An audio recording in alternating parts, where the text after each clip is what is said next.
আসসালামু আলাইকুম। আজ আমরা দেখব সপ্তম শ্রেণীর গণিত বিষয়ের কিছু সমস্যার সমাধান। এখানে আমার কয়েকজন স্টুডেন্ট আছে, তাদের সাথে গল্প করব এবং আমরা প্রাইভেট আসলে কি পড়াই, প্রাইভেটও কতটুকু পড়া হয়, কতটুকু আড্ডা হয়, সব কিছু শেয়ার করব, বিশেষ করে বেসে প্রাইভেটে। দাও, কার কি বাড়ির কাজ ছিল দিয়ে দাও। কথা নাই, বাড়ির কাজ দেন। ছবির খাতা যদি কি হয়েছে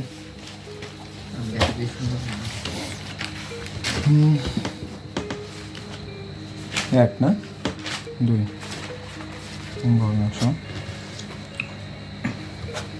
একটু বুঝাই দেন কোনটা? এটা 27 আর 16।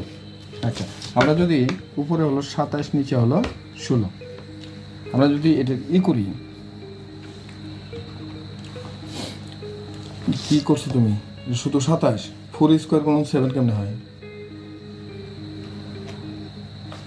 আমরা যদি এইটাকে এই 27/16 যেটা আছে সমান সমান, দেখো মোবাইলে ওই দিক দিয়ে লাগবো না, এটাকে আমরা মানে বর্গমূল করবো তো, তাই না? 27/16 দিয়ে দিলাম, তাহলে 27 থাকলো আমার 3 × 9। আচ্ছা, এটা অন্য জায়গায় বোঝা দিই। হ্যাঁ,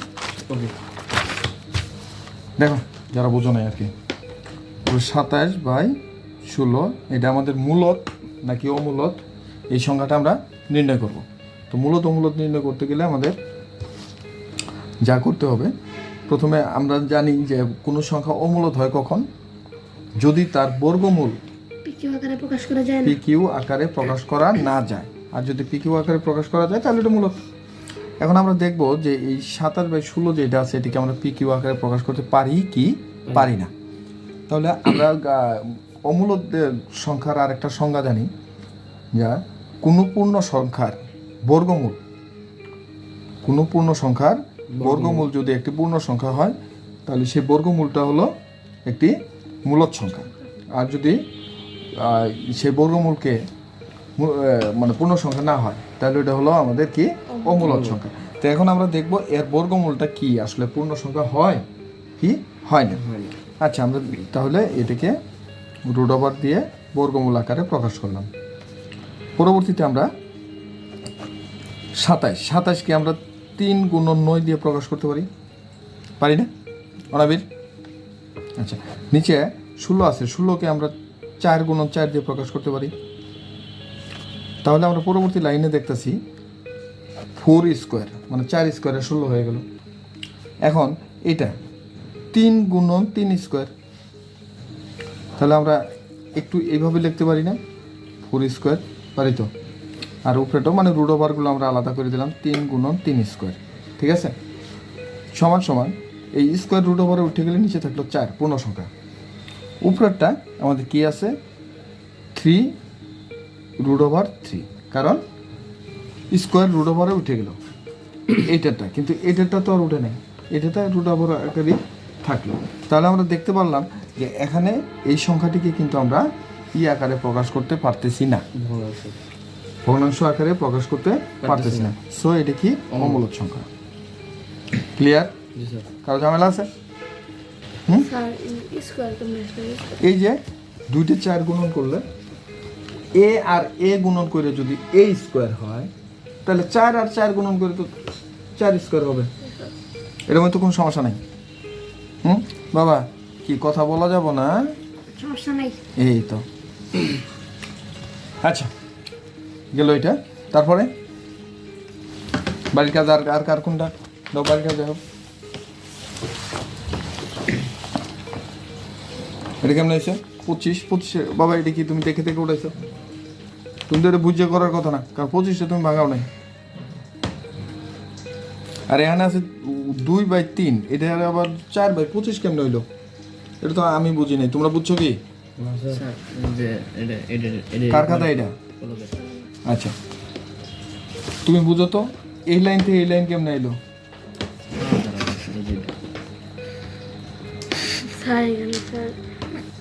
এই লাইন থেকে এই লাইন বুঝছি, এই লাইন থেকে এই লাইন বুঝছি যে এটা ভুল হয়েছে, লবটা হরমে দেখেছে, হরটা লবমে দেখেছে। বাবা এটা কার্ডটা দেখে দেখে করছো, হাসা কথা কও। সাইডে অনাবলে থেকে নিয়েছিলাম আগে। অনাবলে থেকে নাও না, অনাবলে খাতাটা দিয়ে দিয়ে করছো। এই তো পারো না, আমি শিখাতে পারবো, কিন্তু তুমি যখন চুরি করো তাহলে আমি শিখাতে পারবো না। কি বলছি বুঝছো? তুমি যে পারো না, কোন জায়গায় পারতেছো না, ওইটা আমার বোঝা লাগে। ওটা যদি আমি না বুঝি তাহলে আমি কিচ্ছু করতে পারবো না। সো এটা নাই, এটা এক অঙ্ক, এটা আরেক অঙ্ক। এটা কিভাবে হয়েছে এটা বুঝছো? তো এটা বুঝো না তাহলে আমাকে দিয়ে লাভ কি আছে? বলো বলো। হ্যাঁ স্যার, 5 আজ 25-এর মধ্যে 5 ভাজা আর স্যার 2-4 মধ্যে স্যার 2 ভাজা। তো এই এক জায়গায় 5 দিয়ে কাটলে, এক জায়গায় 2 দিয়ে কাটলে ওটা হলো? তুমি বুঝো না এটা। আমি ঠিক চিহ্ন দিয়ে দিলাম কিন্তু অঙ্ক তুমি বুঝলে না, তা তো হলো না। এটা এটা কি হয়েছে? কিচ্ছু না। এগুলো তোমার কোনো অঙ্ক অঙ্ক হয়েছে কিন্তু আমি রাইট দিতে পারতেছি না। I am sorry. অঙ্ক হলে অঙ্ক কি করবো আমি? বাচ্চাটা দিয়ে দিয়ে অঙ্ক করে লাভ আছে?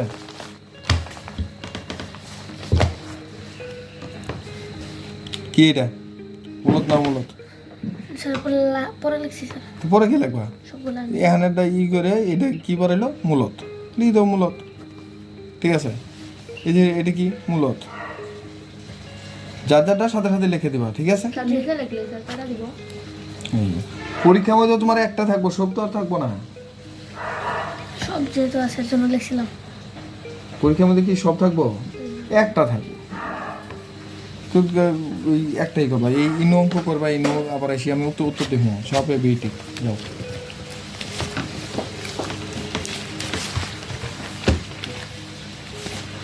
এই যে দেখো তো একটি ভগ্নাংশ, একটি ভগ্নাংশ, এগুলো লেখো মূলত সংখ্যা। আর এইগুলো কিভাবে নিয়ে আসছো করে দেখাবা না? 2² 5² সমান 2/5, ঠিক আছে? আর এইভাবে তো আলাদাভাবে তোলার কোনো সিস্টেম নেই। সিস্টেমটা হলো দুইটাকে আবার হোল স্কোয়ার নিয়ে আসতে হবে। 2/5 দিয়ে হোল স্কোয়ার দিয়ে তার উপর রুট ওভার তোলারও তো একটা নিয়ম আছে। তুমি চাইলেই তো যে কোনোভাবে রুট ওভার উঠাইতে পারো না। ক্যামেরাটা তো ঠিক আছে না? তুমি চাইলেই যে কোনোভাবে রুট ওভার উঠাইতে পারি না। আমরা মনে মনে তো হিসাব করতে পারি। মনে করো নাফিজের কাছে 60 টাকা আছে, অনাবিলের কাছে 10 টাকা আছে, এখান থেকে 2 টাকা দিয়ে একটা চকলেট কিনছে, আর ঐশী মনে করো আরও ওর মধ্যে 20 টাকা দিছে, দিয়ে উনি আর পরবর্তীতে 25 টাকা হলাপ নিছে। তো মুখে মুখে কিন্তু অঙ্ক এটা সহজেই করা যায়। 2 টাকা 3 টাকা 5 টাকা, উনি চকলেট কিনছে 2 টাকার, এই 1 টাকা, তাহলে আর থাকলো 4 টাকা, ও দিচ্ছে 20 টাকা, 24 টাকা, হলাপ থাকলে 25 টাকা, তার মানে 1 টাকা ঘাটতি আছে। তো এটা তো আমরা মুখে মুখে করতে পারি, কিন্তু অঙ্কটা যখন আমি খাতা কলমে করবা তখন কিন্তু একটা প্রসেস নিয়ে আসে করা লাগবে। যেমন আগে যুগেরটা করতে হবে, তারপরে বিয়োগেরটা করতে হবে, এটি তো অঙ্কের নিয়ম, তাই না? তো এখন তুমি যদি ওই নিয়ম বাদ দিতে করো তাহলে তো হলো না। হবে কি? কাজেই রুলস মেনটেন করতে হবে।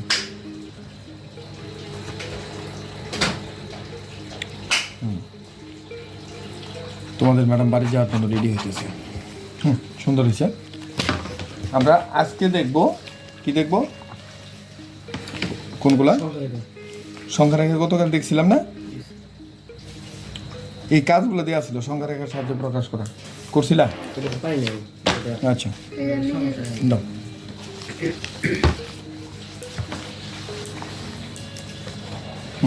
নির্দিষ্ট করবে না, ঠিক আছে? এর মাঝখানে চিহ্নিত করে দিবা, তাহলে শেষ। মাঝখানে চিহ্নিত করে দিবা, তাহলেই না। আর এটা এতেই নেই। যেমন এই যে মনে করো সংখ্যা রেখায় 3 তো আমরা পারবই। আচ্ছা 3-এর 2 এটাও তো পারবই। এই যে 1.455 এটাও আমরা পারবই, কারণ এটা নির্দিষ্ট, এরপর তো আর নাই, ঠিক আছে? কিন্তু এটা √5 সেটাকে আমরা পারবো না। 3 এটা হয়েছে 1.5, ঠিক আছে? 1.4 কোনটা এটা? 1 2 3 4 4.5 চলে, হয়তো দেখবো। এই যে ডট, তাহলে এটা নির্দিষ্ট করবো না। এই যে এবে দাগটা দিবা না, খারাপ দাগটা দিবা না, হ্যাঁ না, ঠিক আছে? কি কইছি বুঝছো? আচ্ছা, তাহলে এইগুলোর মধ্যে সমস্যা নাই তো। এখন আমরা আসবো যেটা আজ টাকা রং করছে 13 13 দাগের অঙ্ক আছে। আচ্ছা থাক, 13 দাগের অঙ্ক থাক, ওটা তোমরা নিজেরা পারবা। কারণ আসি আমরা এই দুটা সৃজনশীল, এটাও পারবা, কিন্তু এগুলা করার আগে আমাদের এখানে অনেক কিছুই শিখা লাগবে। কারণ উদাহরণে যে অঙ্কগুলো আছে, আমার একটা কথা খেয়াল করো, এই সৃজনশীল বর্গমূল তো আমাকে আগে ক্লিয়ার মতো জানতে হবে, তাহলে এখানে নিয়মগুলো আমরা শেষ করি। এই নিয়মগুলো শেষ করলে আমার এখানের অঙ্ক হয়ে যাবে। তারপর যদি না হয় তখন আমরা দেখবো যে আসলে কোথায় কি প্রবলেম হইতেছে। এখন দেখেন অনুসরণী 1.2, 1 নাম্বার শেষ, 2 নাম্বার শেষ, 3 নাম্বার শেষ, 4 নাম্বার শেষ, 5 নাম্বার নিচের কোনটি অমূলক সংখ্যা, এটা তো আমরা পারি গিয়ে প্রথমটাই, তাই না? জি স্যার। তুমি একটু খেয়াল করো এটা অমূলক সংখ্যা কিভাবে। এটা বললাম মূলত, এটা অমূলক কিভাবে এটা? এটা কি হবে? হ্যাঁ, এটা কিভাবে অমূলক সংখ্যা? ঠিক বুঝো না তুমি? এটা স্যার এই দুইটা যেমন রুট ওভার হবে, তাহলে 2 এর মান আসতে থাকে, 2 এর মান কোনো শেষ হয় না। আচ্ছা, অর্থাৎ এটার মানটা চলমান, এটার মান আমরা পাচ্ছি না, এটার মান কোনো দশমিকও না, আবার কোনো পূর্ণবর্গ মানে পূর্ণ সংখ্যাও না। মানে এর মান বাইরে করে গেলে বাইরে না। 9 তুমি আগে দেখো, 9 বর্গমূল আছে কত? 3।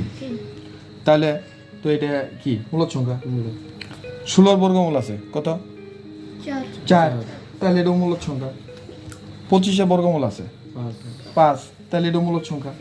কিন্তু 2 এর কোনো বর্গমূল আছে, কাজে এটা অমূলক সংখ্যা। এইটুকুই বুঝো। আচ্ছা, আর খাতা দাও, আমি 6 নাম্বারটা করে দিচ্ছি। আজকে না ভিজাতে একজন কৃষক, এই কৃষকটার নাম হলো জনাব মোহাম্মদ আওরঙ্গ।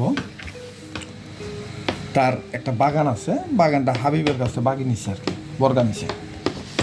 একজন কৃষক বাগান করার জন্য 595টি চারা গাছ কিনে আনেন। কয়টা কিনে আনেন? 595টি। প্রত্যেক চারা গাছের মূল্য হলো 12 টাকা। খেয়াল করো, প্রত্যেকটা চারা গাছের মূল্য কত? 12 টাকা। তাহলে ক নাম্বার 1.2 সংখ্যাটি মূলদ সংখ্যা কিনা যাচাই করো। 1.2 মূলদ সংখ্যা কিনা, তাহলে ক নাম্বার কি প্রবলেম হবে? তাহলে দেখি ক নাম্বার 1.2, একে আমরা কি দশমিক আকারে প্রকাশ করতে, দশমিক আকারে আছে, ঠিক আছে? আচ্ছা, এটাকে আমরা নিয়ে যাই, ভগ্নাংশে নিয়ে যাই। দশমিক উঠাই দিলাম, দশমিকের জন্য 1, দশমিকের পরে 1 ঘর 1টা শূন্য। তাহলে আমরা 2 দিয়ে যদি না কাটাকাটি করি কত আসবে? 6, 5। তাহলে উপরে 6, নিচে 5, যা PQ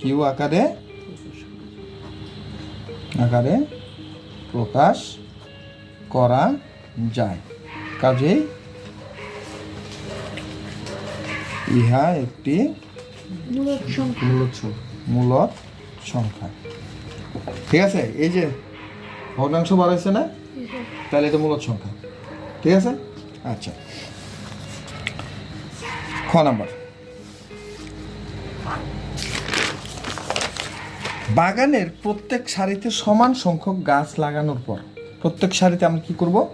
সমান সংখ্যক গাছ লাগানোর পর কয়টি চারা গাছ অবশিষ্ট থাকবে তা নির্ণয় করো। তাহলে যেহেতু প্রত্যেক সারিতে সমান সংখ্যক, অর্থাৎ উপরে নিচেও যা আড়াআড়িও তা, তার মানে কি বর্গমূল, ঠিক আছে? প্রত্যেক সারিতে সমান সংখ্যক গাছ লাগানোর পর কয়টি চারা গাছ অবশিষ্ট থাকবে। ওই যে আমরা যে করছিলাম না, কত বিয়োগ করতে হবে, সিস্টেমটা কিন্তু এরকম, কত যোগ করতে হবে এটা না, যোগ করতে হবে। তার মানে কি কয়টি চারা গাছ শর্ট পড়বে, কয়টি চারা গাছ শর্ট পড়ব। যদি এই কথা বলতো তাহলে আমার কি করা লাগতো? যোগ করা লাগতো। কিন্তু যেহেতু এই কথা বলে নাই, তাহলে আমাদের কি করা লাগবো? বিয়োগ করা লাগবো। এখন অনাবিল যে কথাটা বলছে, যেহেতু এখানে অবশিষ্ট কথা আছে, কাজেই আমাদেরকে বিয়োগ করলেই তো এই সংখ্যাটা পেয়ে যাবো। ঠিক আছে? তাহলে আমরা যদি এই যে 595 যে আছে, এর বর্গমূলই হবে নির্ণয় চারা, প্রত্যেক সারিতে চারার সংখ্যা, কিন্তু অবশিষ্ট ওইটা না। ঠিক আছে? খ নাম্বার, তাহলে চারা গাছ আছে কয়টি? 595টি। আচ্ছা, সুতরাং 595 এর বর্গমূলই হবে প্রত্যেক সারির চারা গাছ সংখ্যা। চারা গাছ সংখ্যা, ঠিক আছে? প্রত্যেক সারির চারা গাছ সংখ্যা। নির্ণয় সংখ্যা বলবে না, কারণ তোমার কাছে তো নির্ণয় অন্যটা চাইছে, অবশিষ্ট কয়টা থাকবে সেটা চাইছে তোমার কাছে। অনাবিল, আমার কথা বুঝছো? অবশিষ্ট কয়টা সেইটা তোমার কাছে চাইছে। তাহলে প্রত্যেক সারির চারা গাছ সংখ্যা হবে আমরা বর্গমূল যেটা করে পাবো। তাহলে আমরা করি 595 এই জোড়া, এটা জোড়া ছাড়া, তাহলে 2 দিয়ে দিলাম, 2 দুগুণে কত? 4। 5 থেকে 4 গেলে কত থাকে? 1। 2 এর ডবল কত? 4। এই জোড়া কেটে নামালাম 195। এখানেও যা নেবো এখানেও তাই নেবো। আমি যদি 5 নেই তাহলে এটা কত হবো? 45। তাহলে 45 তো এমনি 200 হবে না, তো হবে? 45 কত? 200। আমার আছে 195, সো এটা হবে না। তাহলে আমরা 4 নিই। 4 4 16 6, হাতের হলো 1। 4 4 16 আর 1 17। তাহলে 15 থেকে 6 গেলে কত থাকে? 9, হাতের 1, 1 এর সাথে 8, 9 থেকে 8 গেলে কত থাকে? 1। তাহলে 19। যদি 19টা চারা গাছ না থাকতো তাহলে তো এটা বর্গমূলে সাজানো যেত। তাহলে এই 19টা চারা গাছ কি বর্গমূলে লাগানোর পরে, প্রত্যেক সারিতে সমান সংখ্যক গাছ লাগানোর পরে এই 19টা কি বেশি থাকবে না? আচ্ছা, সুতরাং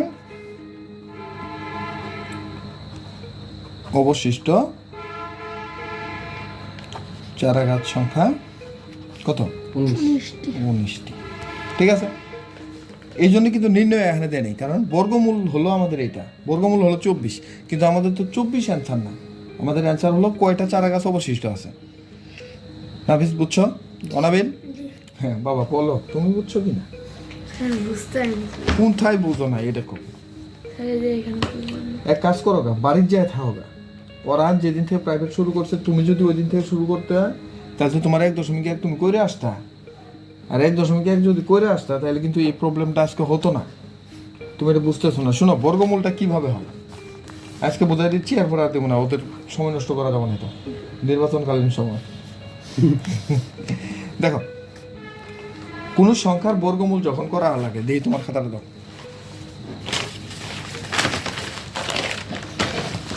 আমরা যখন কোনো সংখ্যার বর্গমূল করব, মনে করো 595, আমরা এই সংখ্যাটা বর্গমূল নির্ণয় করব। বর্গমূল নির্ণয় করার সময় এই পাশ থেকে আমি জোড়া বাঁধবো, এই পাশ থেকে যদি 5টা থাকে 5টাই আমরা নিয়ে আসলাম, যে কয়টা থাকবে আর কি। মনে করো এই জোড়া নিলাম, আর এটি কি জোড়া ছাড়া না? আচ্ছা, এখন তোমাকে এই পাশে আগে একটা খাড়া দাগ দিতে হবে, এই পাশে যেটা বাড়াবে সেটা হলো বর্গমূল। এখন তুমি এমন একটা সংখ্যা নিবা যে সংখ্যাকে ওই সংখ্যা দিয়ে গুণন করলে 5 বা তার কাছাকাছি ছোট সংখ্যা হবে। 5 বা তার কাছাকাছি ছোট সংখ্যা হবে। আমরা যদি 1 নেই, 1-এর সাথে 1 গুণন করলে কত হবে? 1 হবে। যদি 2 নেই, 2-এর সাথে 2 গুণন করলে কত হবে? 4 হবে। যদি 3 নেই, 3-এর সাথে 3 গুণন করলে কত হবে? 3-এর সাথে 3 গুণন 9। তাহলে আছে আমার কত? 5। 9 কি হওয়া যাবে? আচ্ছা, তাহলে আমি কি নেব? 2 নেব। তাহলে 2-এর সাথে 2 গুণন করলে কত হলো? 4। এখন এই 5 থেকে 4 বিয়োগ করলে কত থাকলো? 1।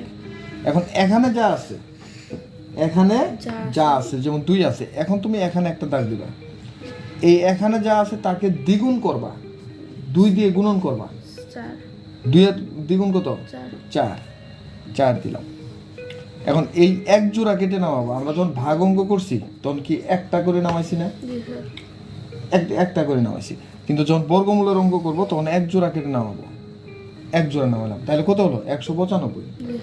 এখন তুমি এখানেও যে সংখ্যা নেবা, এখানেও সেই সংখ্যাই নেবা, যেন কাছাকাছি এদের চেয়ে ছোট হয়। আমরা যদি 3 নেই, সাপোজ কথার কথা, এখানেও 3 নিলাম, এখানেও 3 নিলাম, তাহলে কত হলো? 43 আর 3। তখন যা নেবো তা দিয়ে আবার এটাকে গুণন করতে হবে। তো 3 আর 43-এর জন্য গুণন করি, 3 3 9, 3 4 12, 129। তাহলে আমরা 4 নিয়ে দেখি, 4 4 16, 6 হাতে হলো 1, 4 4 16 আর 1 17, 176। আমরা যদি 5 নেই, এই এটা তো 4 হবে। আমরা যদি 5 নেই, তাহলে এখানেও 5, এখানেও 5, তাহলে 45, আর এখানে তখনই 5 দিয়ে আবার গুণন করতে হবে। 5 5 বলছে 5 হাতে হলো 2, 5 4 20 আর 2 22, 225। 225 তো বেশি, ওটা তো নেওয়া যাবে না। তাহলে আমি এখানেও 4 নেব, এখানেও যে সংখ্যা নেব এখানেও সেই সংখ্যাই নিতে হবে। আমি মন চাইলে অন্যটা নিতে পারবো না। এখন তারপরে এই সংখ্যা দিয়ে এই সংখ্যাটাকে আবার গুণ করতে হবে। 4 4 16 6, হাতের হলো 1, 4 4 16 আর 1 17। আমরা বিয়োগ করে দেখলাম কত থাকে, 19 থাকে। বুঝছো? আচ্ছা, তাহলে আমাদের অবশিষ্ট চার আঘাত সংখ্যা কয়টি বাড়ালো? 19টি। এবার আসি আমরা গ নাম্বার। গ নাম্বার কি করছে? খরচের টাকার সংখ্যা, খরচের টাকার সংখ্যা। তাহলে খরচের টাকা আমাদের আগে বার করা লাগবে। টাকার সংখ্যা ও চারা গাছের সংখ্যার বিয়োগফলের সাথে, খরচের টাকার সংখ্যা থেকে আমরা চারা গাছের সংখ্যা বিয়োগ করব। ঠিক আছে?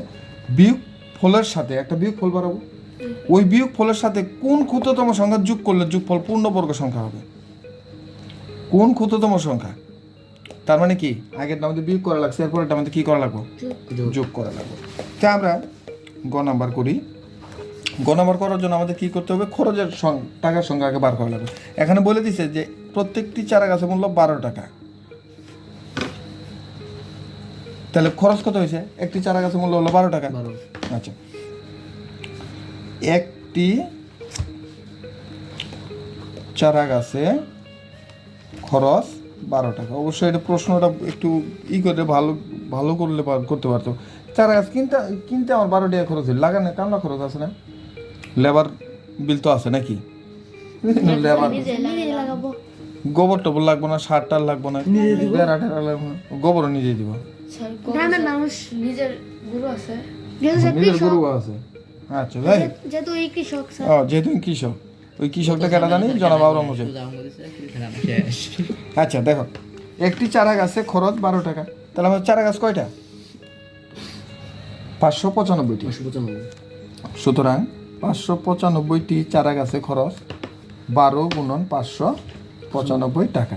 আমরা গুণন করি, সোজাসুজি এমনি করি। 5 বারং 60 আর 0, হাতের হলো 6, 9 বারং 108, 9 বারং 108 আর 6 কত? 114, 114 4, হাতের 11, হাতের 11, 5 বারং 60 আর 11 কত? 71, 7100। 5 দিয়ে 12 নাম তো আমি জানি না। 5 বারং 60 এর 0, হাতের কত? 6। আচ্ছা, এখন 9 বারং কত? 108, 108 আর 6 কত? 114, 114 4 নামলো, হাতের কত আছে? 11, 5 বারং 60 আর 11 কত? এবার বুঝছো? আচ্ছা, সুতরাং মোট খরচ কত? 7140 টাকা। এটা হলো মোট খরচ। আচ্ছা, তারপরে আরেকটা কি বলছে? আর কি বলছে? চারা গাছের সংখ্যা। চারা গাছের সংখ্যা কত?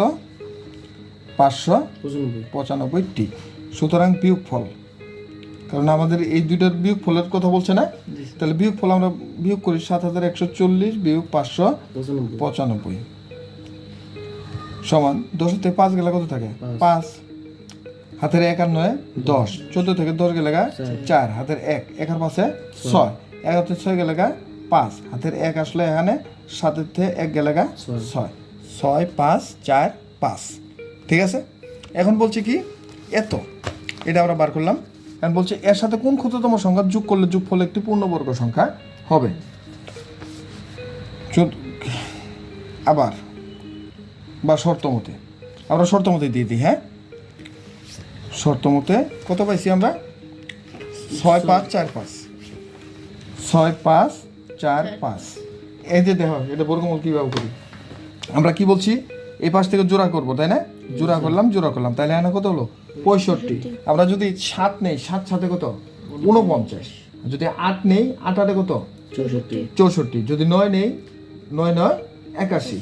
তো আমাদের 81 তো হলেও তো হবে না, আমাদের 65 আছে, কাজেই আমরা 8 নিলাম। 8 8 কত? 64। ঠিক আছে? তাহলে কত থাকলো? 1। তাহলে 8 এর ডবল কত? 16। ঠিক আছে? 8 এর ডবল 16। তাহলে আমি এখন কি করব? 1 জোড়া কেটে নামাবো, 145।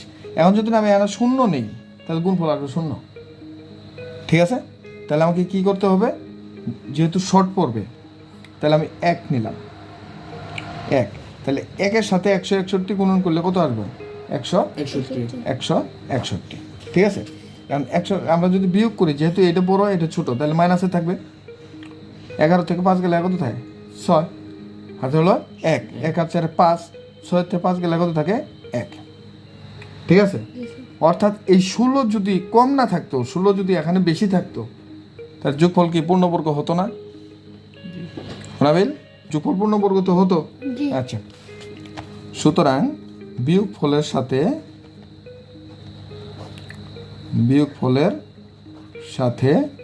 16 যোগ করলে যোগফল পূর্ণবর্গ সংখ্যা হবে। পূর্ণবর্গ সংখ্যা হবে।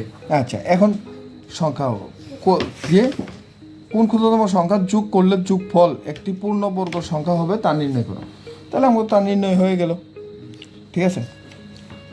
তাহলে কি সমস্যা আছে? না স্যার।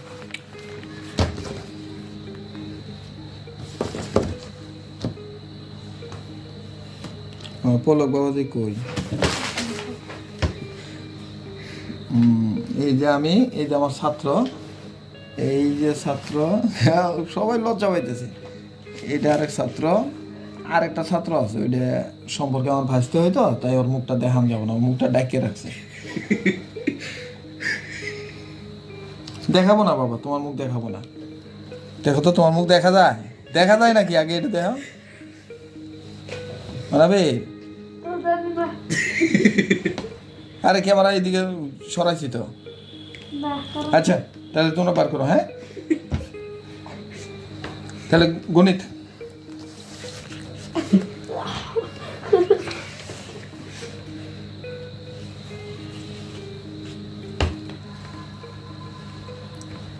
এই যে বর্গমূলের যে অঙ্কগুলো আছে, এই অঙ্কগুলো হলো তোমাদের বাড়ির কাজ, ঠিক আছে। হ্যাঁ, 7 নাম্বার করে আনবা, 8 নাম্বার করে আনবা, 9 নাম্বার করে আনবা। যেহেতু তোমরা 4 দিন বন্ধ পাইতেছ। কই দিন? 4 দিন। কাল, পরশু, শুক্র, শনি, 4 দিন বন্ধ কালকে পাইতেছ। না স্যার, সকালে পড়াবার শেষ। না, আমি আজকে রাতেই পারছি। আমার নির্বাচনী এলাকা 7, 8, 9 এই অঙ্কগুলো করে আনবা, আর 6 নাম্বারটা অবশ্যই দেখে আসবা।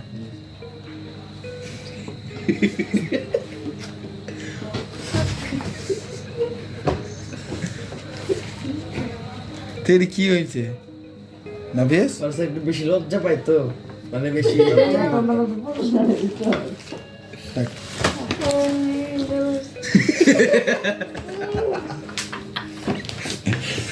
আচ্ছা, তো ঠিক আছে।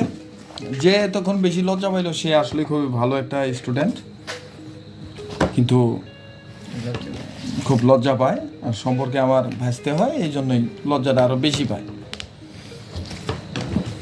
আমি কি ইংরেজি একটু বাড়ির কাজ দেবো, পড়া দেবো আর কি।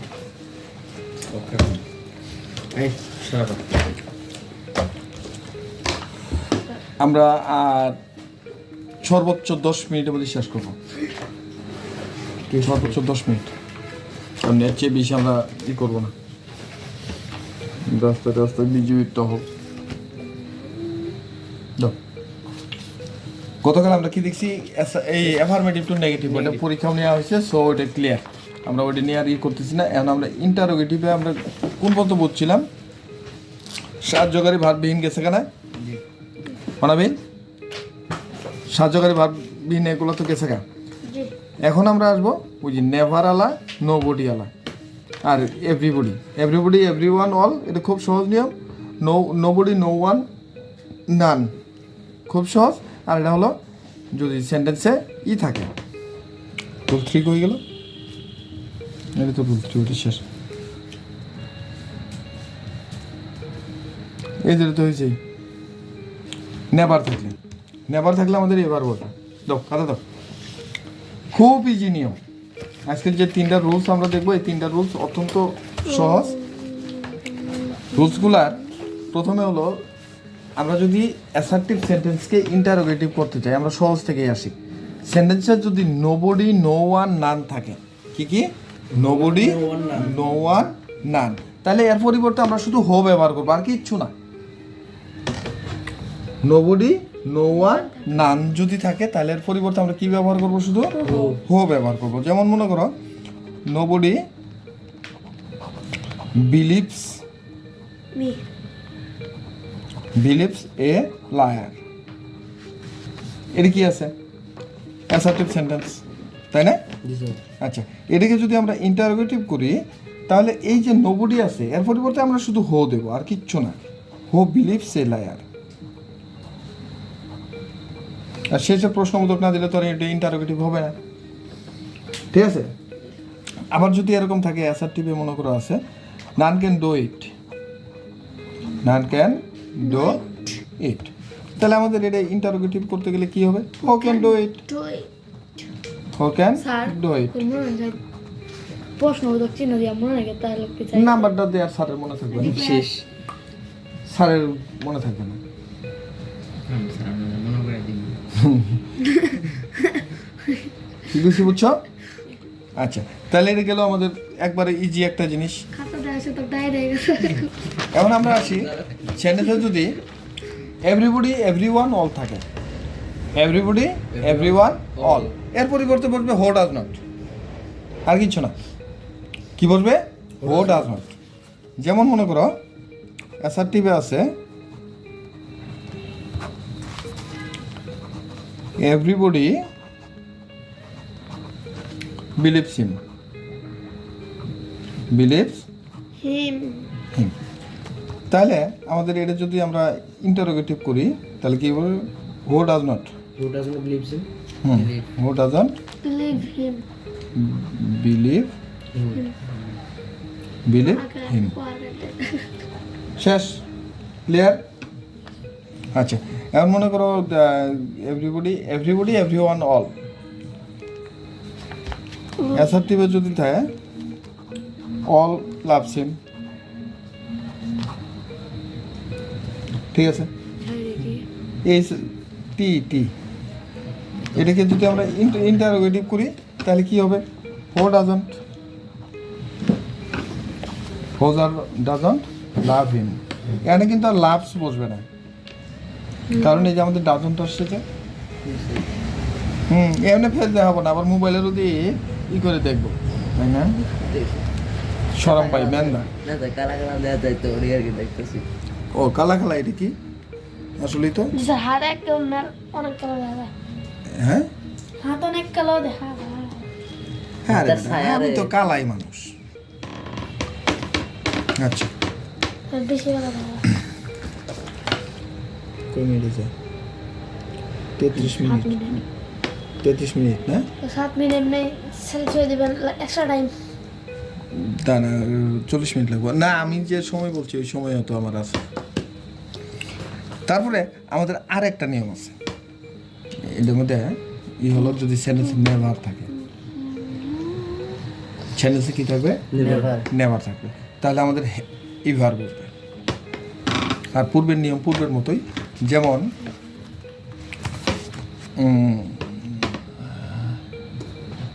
He never works hard, he never run fast, ঠিক আছে? আমরা এগুলো দিতে পারি। আই নেভার ড্রিঙ্ক টি, ঠিক আছে? আচ্ছা, আমি যেটা বললাম অ্যাসার্টিভে দিলাম হি নেভার রানস ফাস্ট, সে কখনো দ্রুত দৌড়ায় না, বা নেভার ওয়ার্কস ফাস্ট, সে কখনো জোরে হাঁটে না, ঠিক আছে? অথবা হি নেভার টেলস এ লাই, সে কখনো মিথ্যা কথা বলে না। আচ্ছা, এখন এদিক যদি কি আমি ইন্টারোগেটিভ করতে চাই, খেয়াল করো অক্সিলারি ভার্ব আছে,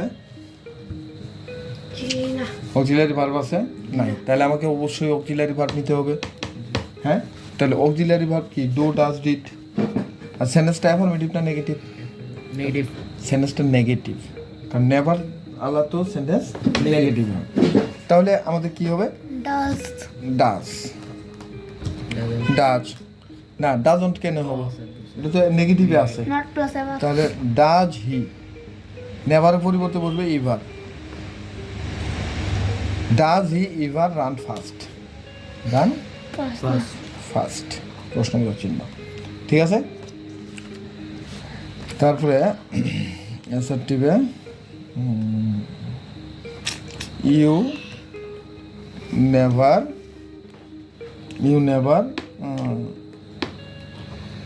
টেল এ লাই, তুমি কখনো একটি মিথ্যা কথাও বলো না। ঠিক আছে, তাহলে আমরা কি দেব? এটাকে যদি ইন্টারোগেটিভ করি, ডো আসবে এখানে, do you your tell a লাই,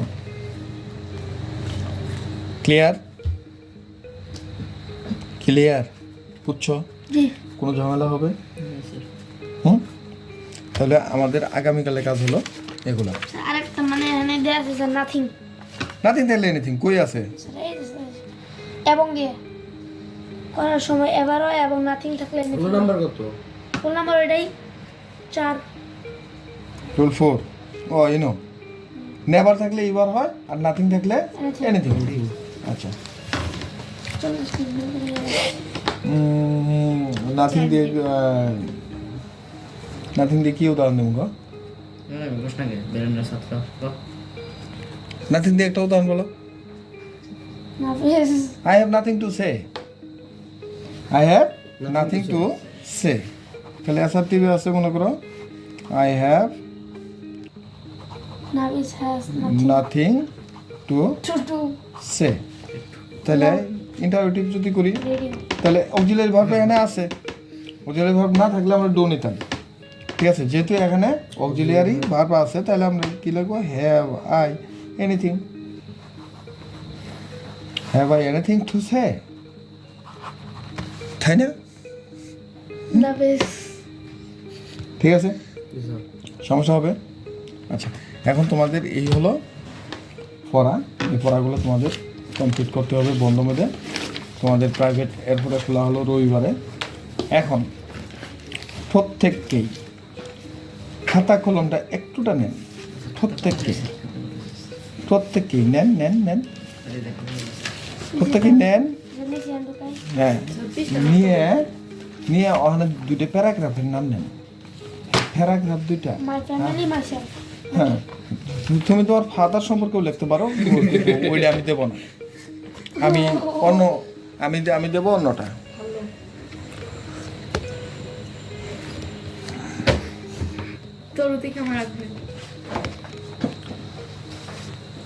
তো কেমন লাগলো না আমাদের ক্লাসটি? যদি ভালো লেগে থাকে তবে অবশ্যই চ্যানেলটিকে একটি সাবস্ক্রাইব করবেন, কারণ শিক্ষামূলক অনেক ক্লাস এই চ্যানেলে দেওয়া আছে।